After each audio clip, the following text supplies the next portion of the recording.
Check out this clip from a recent episode of Booked on Rock. Our guest is author and journalist Madeline Bocaro. Her book, In Your Mind, The Infinite Universe of Yoko Ono. One of the biggest narratives around Yoko Ono is her relationship with the Beatles through her relationship with John. What are the biggest misconceptions about her role in that story? What does history actually show?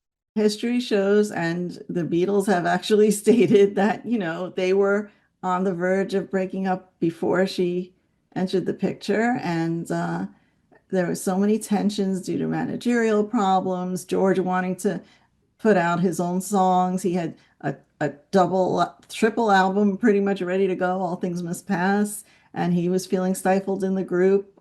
Everybody was upset except maybe Paul. Paul wanted to continue. But, she just came along at that time. But actually, she didn't want the Beatles to break up. When John told her he was leaving the Beatles, he actually turned to her and said, okay, now it's just you and me. And she was devastated. She's like, well, wait a minute. What's he going to do what's he going to be preoccupied with while I'm doing my work? Because she was first and foremost an artist. And she didn't know they were going to collaborate so well and hit the ground running, but they did, and everything was okay. But, she was really nervous there. And that goes against the narrative that people thought that she was looking to break up the Beatles.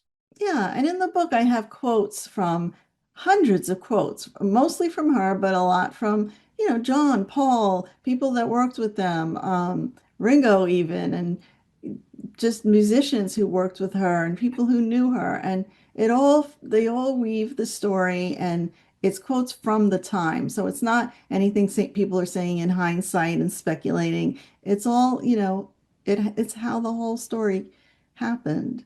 How did she get along with the rest of the members of the band, Ringo, Paul, and George? In the beginning, there's an audio tape of her saying, Paul and John are so close. And Paul's been very respectful to me. He's almost like a brother. It was really, really nice, like in the beginning. And then, when John brought her into the studio, there was some animosity because nobody had really brought their others into the studio. But Ringo was always very cool with her. He loves her. They all have that peace and love vibe going. And, he visits her whenever he's in New York. And Ringo was always cool. And it was just really Paul that had a big problem, and George, but Paul came around later and said, look, if he really loves this woman, I'm not going to fight it anymore. So that was that. Don't miss the full conversation, available wherever you listen to your podcasts.